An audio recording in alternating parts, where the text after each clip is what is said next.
your questions pretty much involve all the answers. So it's yes, it changes all the time, and that's because it's so close. We know that since a few weeks, and yeah, that makes it uh, a slightly different title race or race in general this year. And we have to be ready 100%, and that's what we try to do constantly.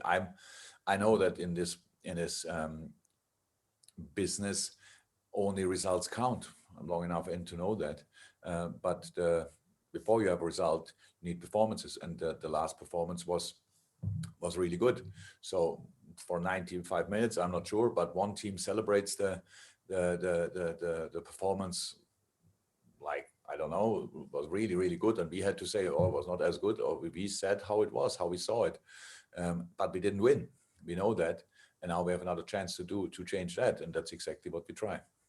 It was highlighted after the United game, Firmino's role in the side, and that winning possession back in the final third has dropped off by 50%. From your point of view, Jurgen, is Roberto not as effective as he's been in the past? And if so, is that down to his levels? Is it down to losing something from midfield because of the problems you've had at centre half? And if so as well, how do you get him back to those levels that have brought you such success?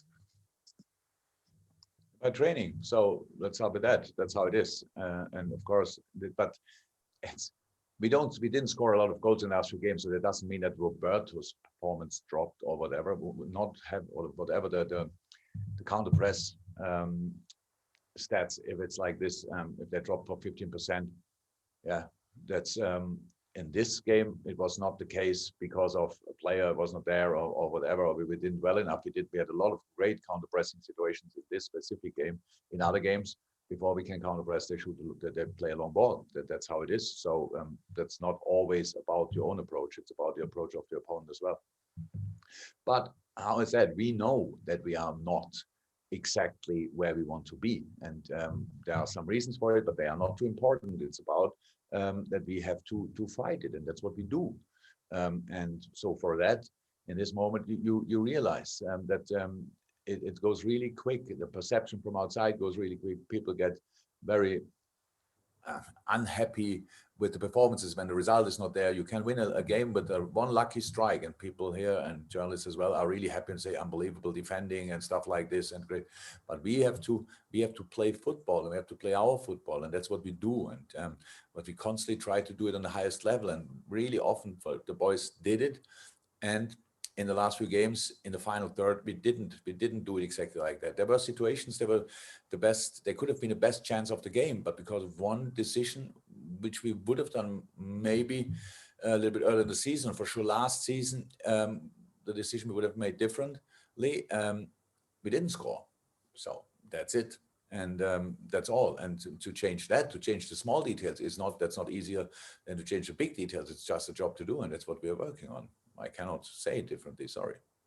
And just a couple of things on the injury front. Is Joel Matip ready, or still a case of not rushing him back just yet? And how long before we can expect Jota to be involved, and how much have you missed him as an option? So first and foremost, Joel is in full training. And now we have to make a decision. We will see how that will be until tomorrow. So yesterday trained completely normal. And Diogo is still a few weeks away. Don't know exactly how long, but will not be in the next 1 or 2 weeks. He needs time. The injury needs time. So, and how much I miss a player is not important, because when a player is not there, it's not allowed to miss him. I never think like that. It's just he's not there, and that's why we have to deal with the situation. That's what we did. But we are all happy when in the hopefully near future when he will be back again. Thank you, Vinny. Mandy, and then we'll go to James Manford. Mandy. Hi, Jurgen. I'm just wondering what you've made of Burnley's form this season, and if you'd agree that it's really picked up since Ben Mee has come back into the side. Yeah, look, when you look at the goal difference, I think it's 9-22. That means they obviously didn't score now a lot of goals, but they don't concede a lot as well. So that just shows us how tough the game will be. But was always like this against Burnley. Proper fight, second ball fight, defending the channel balls, defending the intensity of which Burnley puts in, a specific intensity. So, and all these kind of things. And that Ben Mee is a very, very important player for Burnley. So I knew that before. That's clear. So they have a really settled lineup. And not only with Tarkowski and me, but these two and Pope, but these three players, I think they are I think we can say a little bit the heart of the team. So then they have the strikers up front who work their socks off, and good footballers in midfield. So that's the situation. They play in a specific way, and I really respect that. They do it for years, and Sean is always able to squeeze really good performances out of the squad, even when it's not the biggest squad in the world. And of course, if they have injuries, that hurts them maybe even more than other teams. But that's the situation. They know that, they deal with it very well, and we have to face it. A couple of years ago, I think it was when you were chasing Manchester City, you said that you have to be really close to perfection to win a Premier League title. So in this strange season where everybody's having dips and blips in form, what is it going to take for a team to win the league? Again, close to perfection, but perfection depends on the situation. So there is no perfect season with 100 something 14 points or so. There's just dealing with circumstances, dealing with the situation, and dealing with the amount of games and these kind of things. So you have to be as perfect as possible, and that's what we all try. And I think pretty much all the teams had meanwhile now kind of a dip here and there, and some sorted already, some are on the way to sort it. That's the situation. It's not. I understand 100% the need to talk all the time about it, but we cannot change it just in a minute, and not only because we realize now here and there their legs a little bit this or that, then we change the next day, and then we should change it with other players, bring in other players, change the lineup, and all these kind of things. You can imagine the day has 24 hours. We think about a lot of stuff, and most of the things the public things about, we think about as well, but not all of them. And for sure, somebody has to be calm in this kind of situation. It's not a catastrophe or whatever, our situation. It's not perfect, but that's not important, because it's just to really be as good as you can be. And I saw a lot of good signs in the Man United game. And if we would have won that game, everybody would have seen them. Because we didn't win them, nobody was interested in it. That cannot change my view. Okay, James Mountford, and then one from James from TalkSport. James. Thank you, Matt. Hi there, Jurgen. When you get a game like Sunday, when you have Jordan Henderson and Fabinho starting in defence, I just wonder what goes through your decision making, because you are gaining a defender with experience, but you are also losing something from midfield. Do you almost have to weigh at what is the worst, the lesser of the two, the lesser evil, I should say? No, we played with a 6 and an 8 on the center position. If you go back, Hendo is an 8.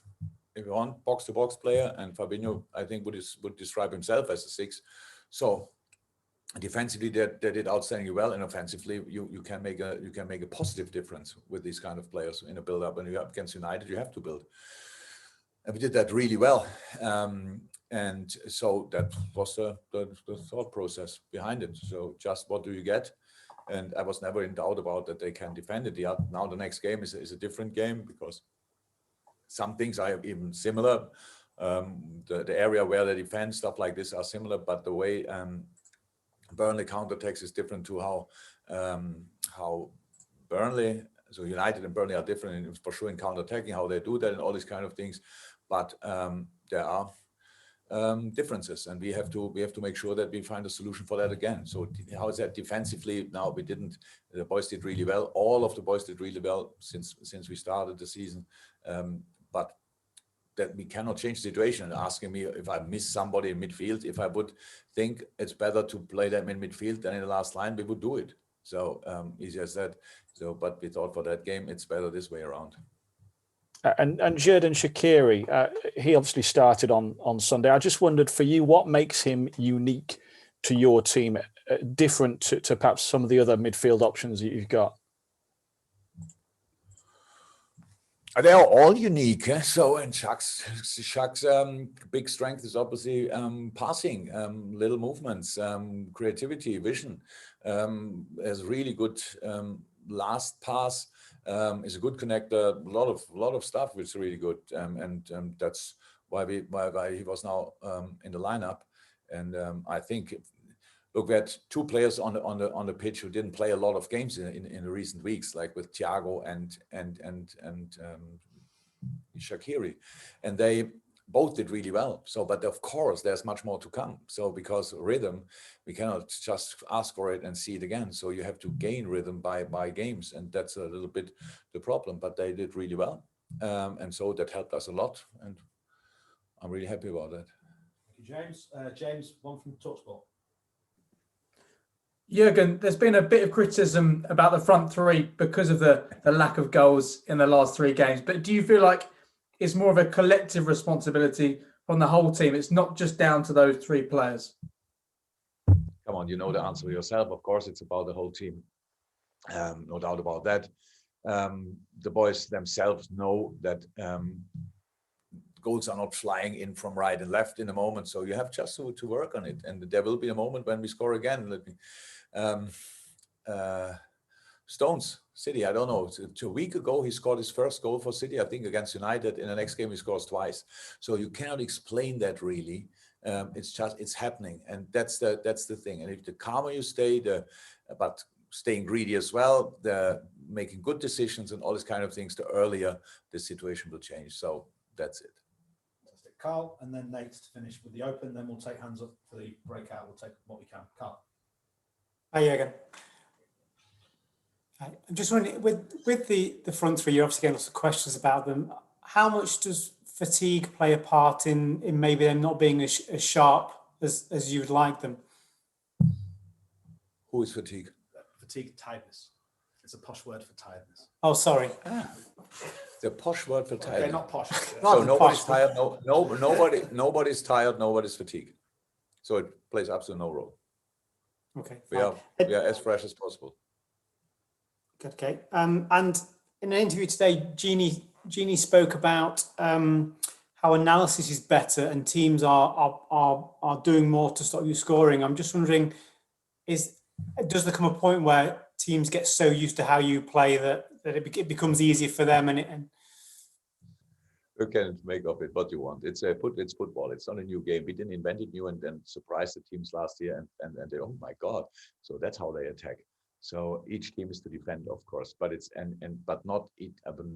no team is to defend for a whole game, maybe a whole game, but not the next game then, if you do the right stuff again and again.